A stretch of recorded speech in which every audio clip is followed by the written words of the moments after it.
Did you know in ancient China, men had longer nails than women? Not cutting nails was seen as a sign of filial piety, but later on, growing long nails became a way to show off wealth. In ancient times, people who did harder labor couldn't grow long nails, but wealth family and scholars could. The longer the nails, the wealthier the person. Fancy clothes, long nails, flowing headscarves. This became the signature look of scholars and nobles. Just like today, rich kids. But for martial artists, it was different. With all the training, their nails would just break. Would you be okay with men having long nails? Subscribe. Did you know what happened to the emperor's concubines after he died? They had 4 possible fates: being burned alive, locked away, kicked out of the palace, or forced to become nuns. After Emperor Qin Shi Huang died, his concubines who didn't have children were killed and buried with him. If they weren't buried alive, did they get to live freely? Not really. In the Qing dynasty, when the emperor died, his concubines were locked away in a cold palace. Even if they lived, they spent their days in loneliness. But what about those who left the palace? If a concubine had a son, she could leave the palace, but if she didn't have children, she was forced to guard the emperor's tomb, or was sent to a temple to become a nun. The imperial palace wasn't paradise. Most concubines were just the playthings of the emperor, with no control over their own lives.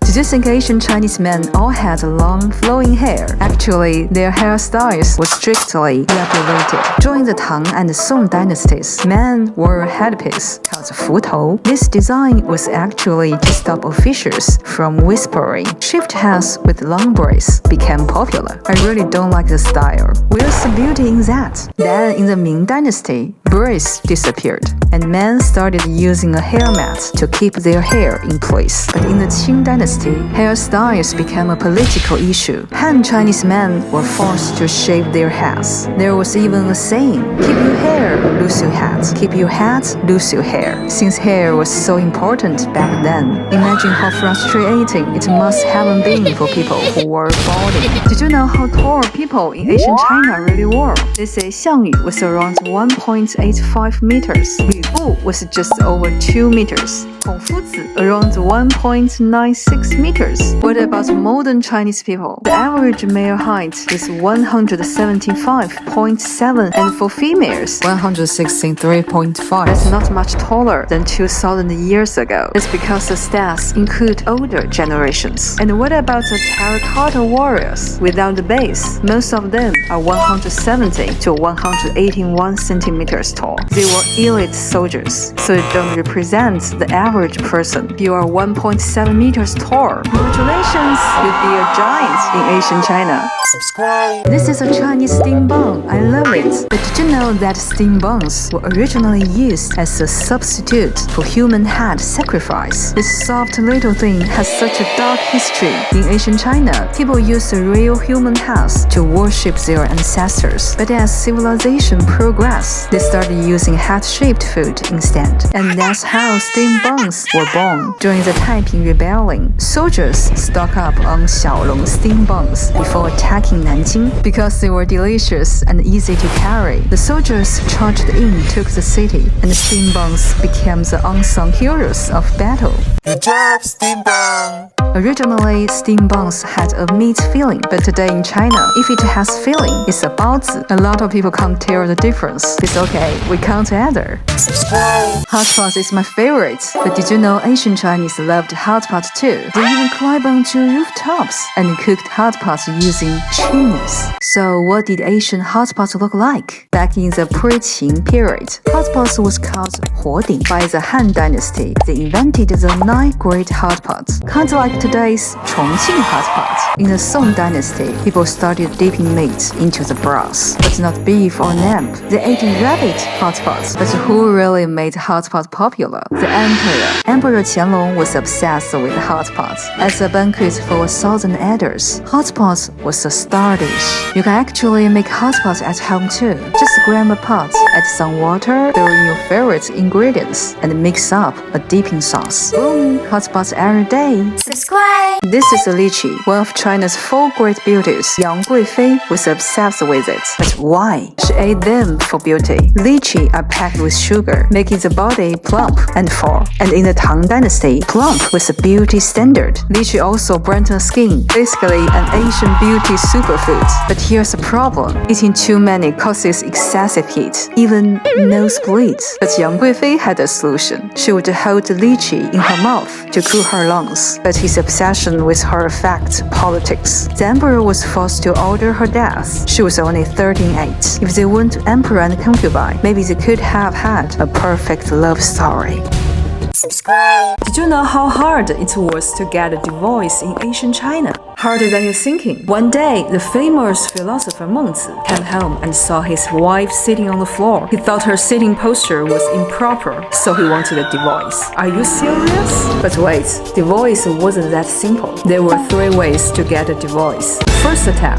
If a husband found a reason under the 7 grounds for divorce, being too jealous or not having a son, he could kick his wife out. Second type. If the husband killed his wife's relatives, the government forced them to divorce. Third type.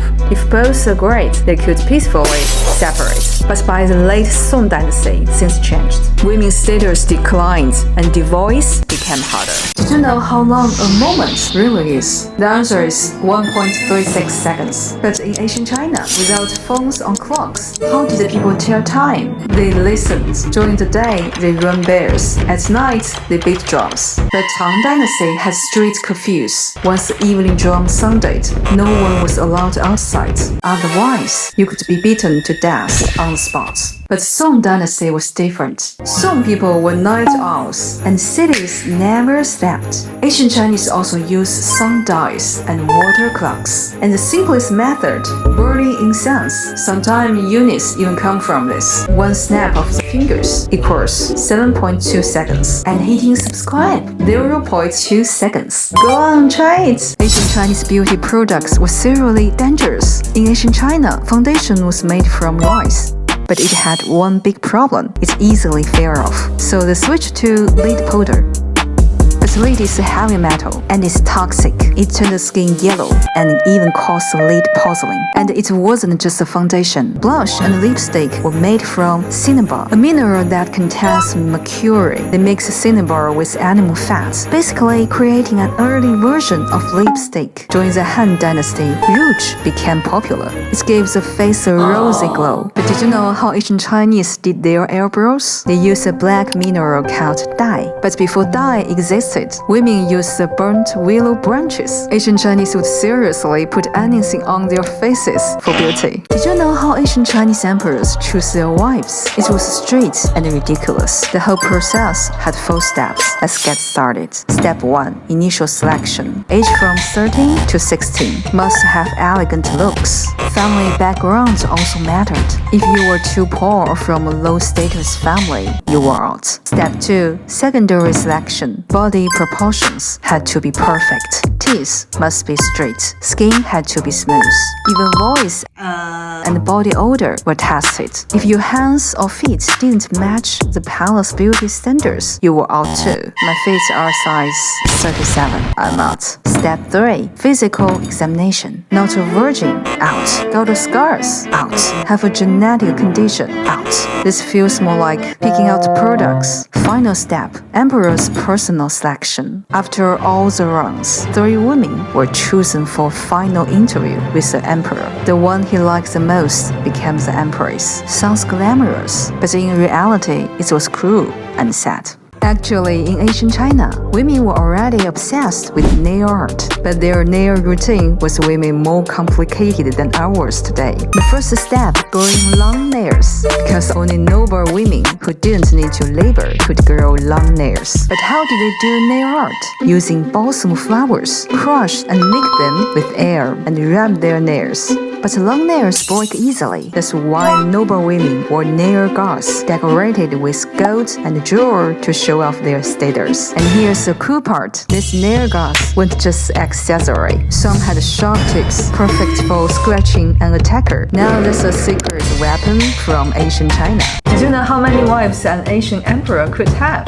The most shocking number, 14,000. Top 3, Emperor Sima Yan. He had over 10,000 women in his palace. But how did he choose which one to spend the night with? With sheep.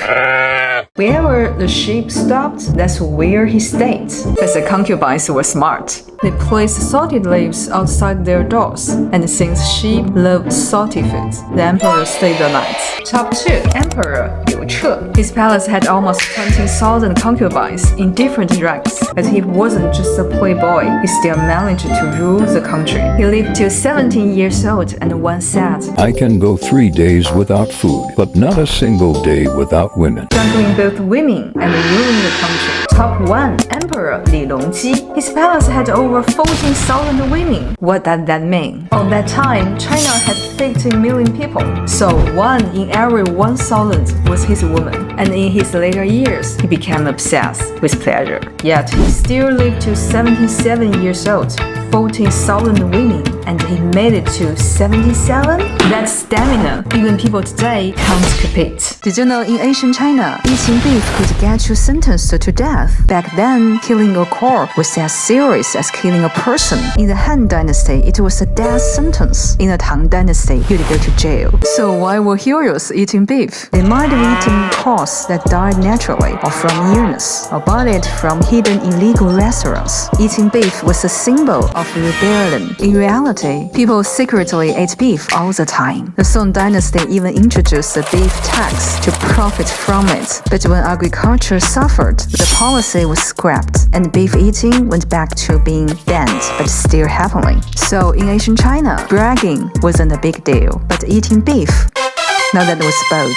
Did ancient Chinese really get married at 14 or 15? In the pre-Qing period, the government didn't set the ladies' marriage age. They even forced matchmaking, so getting married at 30 wasn't that unusual back then. But the Han Dynasty was different. If a girl wasn't married by 15, she had to pay extra taxes.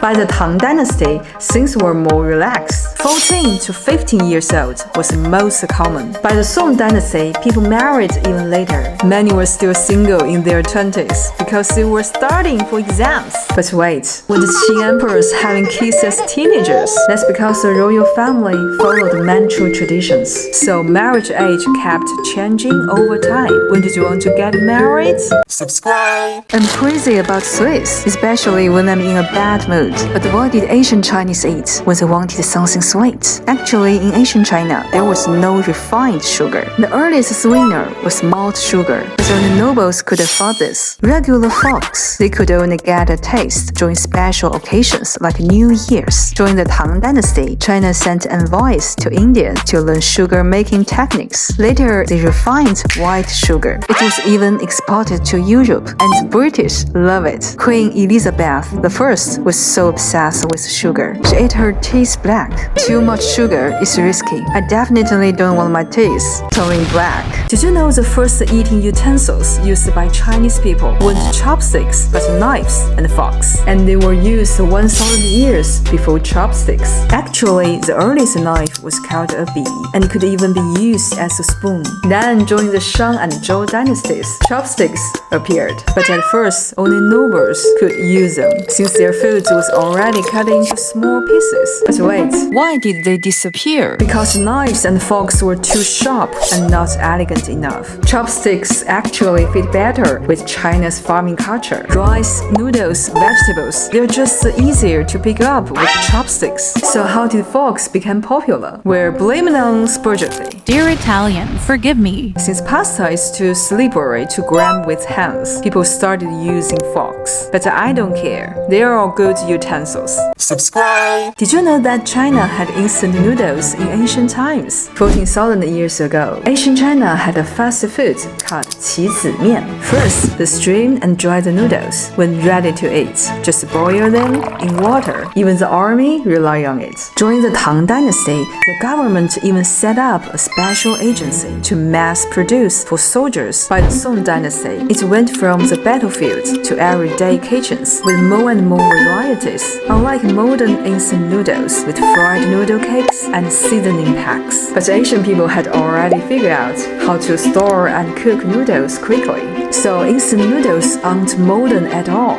People in ancient times were already making them. Did you know ancient Chinese even got a day off just for washing their hair? In ancient China, people believed hair was a gift from their parents, so they rarely cut it. Even men had long hair and tied it up in a bun. But with hair that long, how did they wash it? Government officials got a day off every 5 days just to go home and wash their hair. This special day was called 休沐, but washing hair only once every 5 days wouldn't get super greasy, where back then, hair washing was a whole process. Chopping wood, boiling water, washing, drying, and combing. It took a lot of time and effort. So what did they use as shampoo? The most common one was soap pulse. They also used plant ash, rice water, and even vinegar. I actually remember my mom washing her hair with vinegar when I was a kid. But afterwards, she smiled super sour.